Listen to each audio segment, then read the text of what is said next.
teman-teman semuanya, balik lagi ke channel YouTube aku. Hari ini kita bakal bahas satu topik keren dari pelajaran fisika. Apa itu? Yap, benar banget. Gerak lurus. Tapi kalian jangan pada mikir susah dulu ya, karena aku bakal jelasin pakai cara yang santai dan pastinya mudah dipahami. Nah, jadi gerak lurus itu apa sih? Jadi, gerak lurus adalah istilah yang merujuk pada pergerakan yang berlangsung di sepanjang lintasan lurus tanpa mengalami perubahan arah. Gampangnya, gerak lurus adalah perpindahan suatu benda dengan arah yang tetap, alias bergerak di garis lurus atau lintasan yang lurus. Kayak mobil yang ada di jalan raya tanpa belok-belok, atau kamu lari cepat lurus ke depan. Nah, itu semua contoh gerak lurus. Nah, dalam fisika, gerak lurus ini dibagi menjadi dua loh. Yang pertama ada gerak lurus beraturan, yang kedua ada gerak lurus berubah beraturan. Dalam gerak lurus beraturan, kecepatan benda tetap.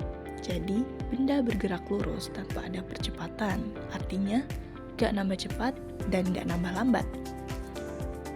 Sehingga posisi benda dapat dihitung dengan menggunakan rumus S sama dengan V dikali T, atau S sama dengan jarak tempuh, V sama dengan kecepatan, dan T sama dengan waktu.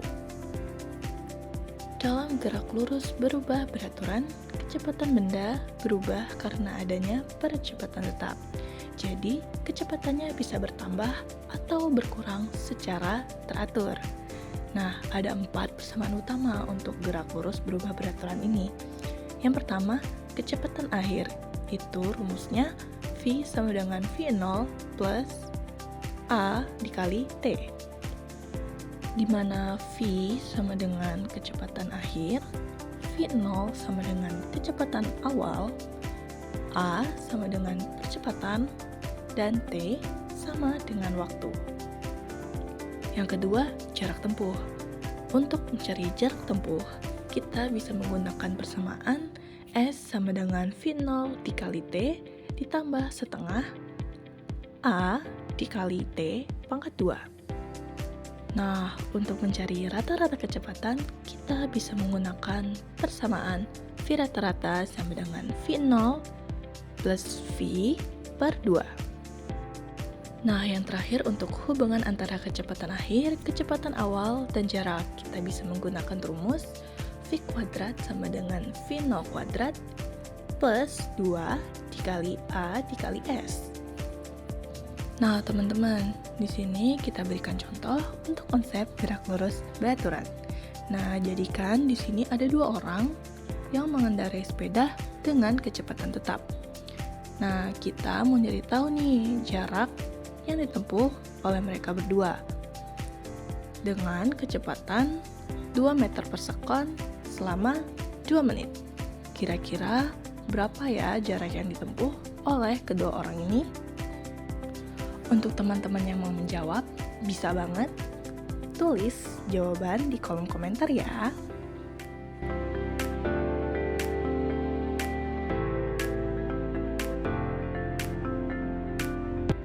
Apakah teman-teman ada yang sudah menulis jawaban di kolom komentar?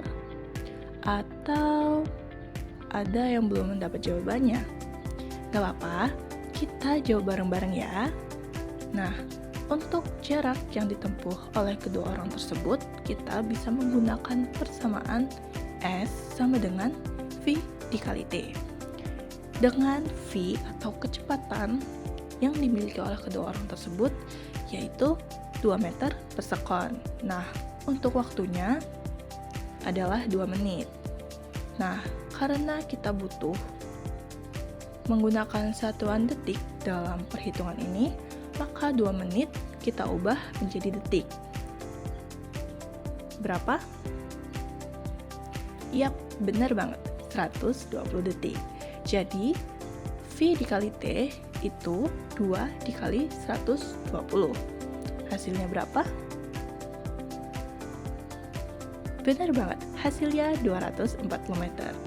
Nah, teman-teman, jadi jarak yang ditempuh oleh kedua orang tadi? Jawabannya adalah 240 meter. Nah, tentu saja dari beberapa pembahasan tadi kita dapat menemukan aplikasi gerak lurus dalam kehidupan sehari-hari. Nah, untuk yang pertama, gerak lurus beraturan itu dapat kita jumpai pada kereta api yang melaju di rel lurus dengan kecepatan tetap. Mobil mainan otomatis berjalan lurus tanpa remote, atau orang yang bersepeda di jalan lurus dengan kecepatan tetap seperti yang kita hitung tadi. Nah, untuk yang kedua, gerak lurus berubah beraturan. Contohnya ada mobil yang mulai bergerak dari posisi diam, atau motor yang direm mendadak di jalan lurus, atau buah yang jatuh dari pohon. Nah, dari pembahasan yang sudah kita saksikan tadi, kita dapat menyimpulkan gerak lurus adalah gerak benda yang berlangsung sepanjang lintasan lurus tanpa perubahan arah dan terbagi menjadi dua jenis, yaitu gerak lurus beraturan atau GLB dengan kecepatan tetap dan tidak ada percepatan, serta gerak lurus berubah beraturan atau GLBB yang memiliki percepatan tetap sehingga kecepatannya berubah secara teratur. Kedua konsep ini sangat penting untuk memahami berbagai fenomena gerakan dalam kehidupan sehari-hari seperti kereta api yang melaju di rel lurus atau buah yang jatuh dari pohon. Oke, itu tadi penjelasan singkat tentang gerak lurus, mulai dari GLB, GLBB, sampai penerapannya dalam kehidupan sehari-hari. Semoga sekarang kalian jadi lebih paham dan gak bingung kalau ketemu soal fisika di ujian ya. Kalau kamu suka video ini, jangan lupa like, comment, share, dan subscribe biar makin banyak yang belajar bareng kita. Karena belajar itu kayak investasi loh. Walaupun gak langsung kelihatan untungnya, tapi nanti pasti terasa. Jadi, tetap semangat ya. Sampai ketemu di video berikutnya. Jangan lupa istirahat, minum air, dan tetap jaga semangat belajarmu.